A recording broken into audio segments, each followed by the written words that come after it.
నాగార్జున గారి మూవీ సింహం. కూలీ కాదు ఇది, సింహం.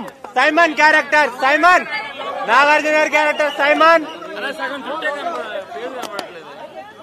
చెప్తున్నాను ఒకటే గుర్తుపెట్టుకోండి, అక్కినేని ఫ్యాన్స్ కాళ్ళ ఎరుసుకొని వెళ్ళండి. 100 కోట్ల సినిమా లేదన్నా 1000 కోట్ల సినిమా చూపెట్టాడు నాగార్జున. ఒకప్పుడు ఇండియాని చెక్ చేసింది కరోనా, ఇప్పుడు ఇండియాని చెక్ చేస్తున్నాడు మన నాగార్జున సోషల్ మీడియాని.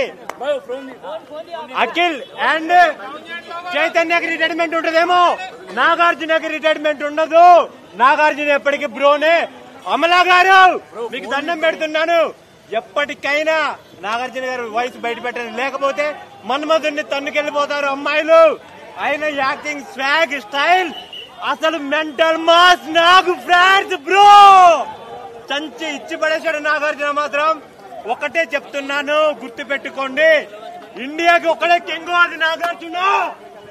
మన్మధుడు అంటే నాగేరా, నాగంటే కింగేరా, కింగ్ అంటే ఒకడే రాది ఈ నాగార్జున. సినిమాలో ఉంది, కూలీ సినిమాలో ఉంది.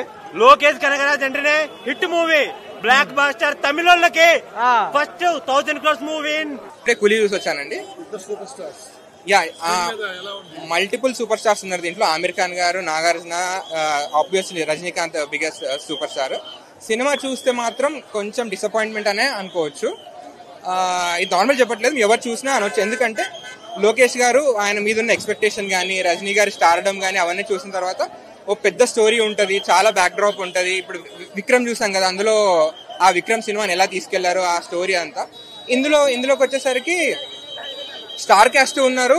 ఫస్ట్ హాఫ్ లో మనకు స్టోరీ సెట్ చేస్తారు, కానీ సెకండ్ హాఫ్ వచ్చేసరికి ఇంకా అది అంటే ప్రాపర్ గా ఫ్లో మిస్ అవుతుంది అనమాట. ఎడిటింగ్ లో కూడా చాలా అబ్రప్ట్ గా ఉంటది, సీన్లు అలా వచ్చి అలా కనెక్టివిటీ ఉండదు. ఫస్ట్ హాఫ్ లో జరిగిన సెకండ్ హాఫ్ లో చాలా డిస్కనెక్ట్ ఉంటది. దాని తర్వాత ఇప్పుడు నాగార్జున గారి మీద చాలా ఎక్స్పెక్టేషన్ పెట్టుకున్నాం, ఆయన చాలా బాగా చేశారు. కానీ అగైన్ ఫస్ట్ హాఫ్ లో ఒక క్రూయల్ ఈవిల్ పర్సన్ గా చూపిస్తారు. అతను ఎంతో ఒక సిండికేట్ మాఫియా నడిపిస్తున్నారు, స్మగ్లింగ్ పైన ఉంటది కాస్త. సెకండ్ హాఫ్ వచ్చేసరికి అదంతా అండర్ ప్లే అయిపోతుంది అనమాట. నాగార్జున గారి క్యారెక్టర్ కూడా చాలా, ఆ సీన్స్ కూడా చాలా తక్కువ ఉంటాయి, అంత ఇంపాక్ట్ అనిపించదు.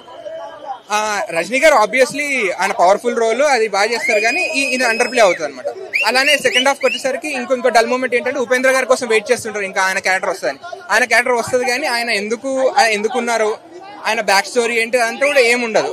జస్ట్ అలా వస్తారు, మన స్క్రీన్ మీద చూడడానికి ఒక స్టార్ పవర్ ఉన్నారు, అందరూ అలా కనిపిస్తారు, కానీ పర్పస్ లేనట్టు అనిపిస్తుంది అనమాట. అలానే లాస్ట్ లో ఆమిర్ ఖాన్ గారు వస్తారు, ఆయన క్యారెక్టర్ కూడా చాలా ఏదో కొంచెం కామికల్ గా చూపిద్దామని అనుకున్నారు. కొంచెం కామికల్ గా, కొంచెం భయము, కొంచెం కామిక్ టైమింగ్ యూజ్ చేసి పెట్టినట్టు ఉంటది, కానీ అది కూడా చాలా అండర్ ప్లే అయింది. ఆమిర్ ఖాన్ రోల్ కూడా వేస్టెడ్ అని అనిపించింది. రజనీకాంత్ గారు మాత్రం చాలా బాగా చేశారు. ఆయన ఫస్ట్ సాంగ్ చికిటు సాంగ్ లో చాలా బాగా డాన్స్ చేస్తారు, డైలాగ్ డెలివరీ అదంతా చెప్పనక్కర్లేదు. కానీ ఓవరాల్ గా వచ్చేసరికి అయితే స్టోరీ మా సెకండ్ హాఫ్ లో చాలా లిథార్జిక్ గా ఉంటది, చాలా లాగ్ గా అనిపిస్తుంది. కొంచెం ఇట్లా టెస్ట్ ఆడియన్స్ పేషెన్స్ అయితే టెస్ట్ చేస్తారు. క్లైమాక్స్ లో కొంచెం రిలీఫ్ ఉంటది, కానీ ఓవరాల్ గా అయితే సెకండ్ హాఫ్ కొంచెం అండర్ ప్లే ఉంది. జస్ట్ యావరేజ్ గా నిలుస్తుంది సినిమా. 2.5. Thank you.